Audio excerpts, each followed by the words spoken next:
കാരണം എന്നോട് പറഞ്ഞു നിനക്ക് അവിടെ പോയാൽ നീ ഒരു ഗുരുവിനെ കാണും പറഞ്ഞു. ഒരു ഗുരു ഒരാളെ കാണും, ഗുരുവിനെന്നല്ല ഒരാളെ കാണും. അത് കണ്ണിന് കാഴ്ചയില്ലാത്ത ആളാണെന്ന് പറഞ്ഞു.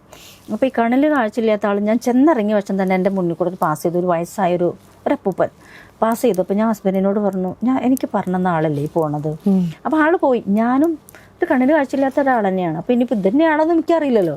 ആൾ പോയി. വൈകുന്നേരമായപ്പോൾ ഞാൻ ദീപാരാധന എല്ലാം കഴിഞ്ഞ് തൊഴുതിട്ട് പുറത്തിറങ്ങിയപ്പോൾ ഇങ്ങനെ വരി നിൽക്കണം. ഇങ്ങനെ ഇവർ കുറച്ച് പേര് ഇങ്ങനെ വൃദ്ധരായ സന്യാസികൾ.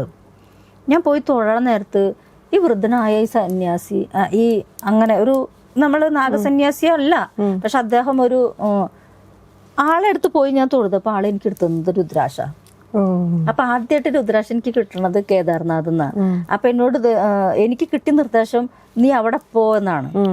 അവിടുന്ന് മുതൽ രുദ്രാക്ഷം ഞാൻ അവിടുന്ന് പിന്നെ എനിക്ക് 2 മുകളുടെ രുദ്രാക്ഷം കിട്ടി, പഞ്ചമുഖ രുദ്രാക്ഷം കിട്ടി. അപ്പോൾ ആദ്യം കിട്ടുന്നത് അവിടുന്ന് പഞ്ചമുഖ രുദ്രാക്ഷമാണ്.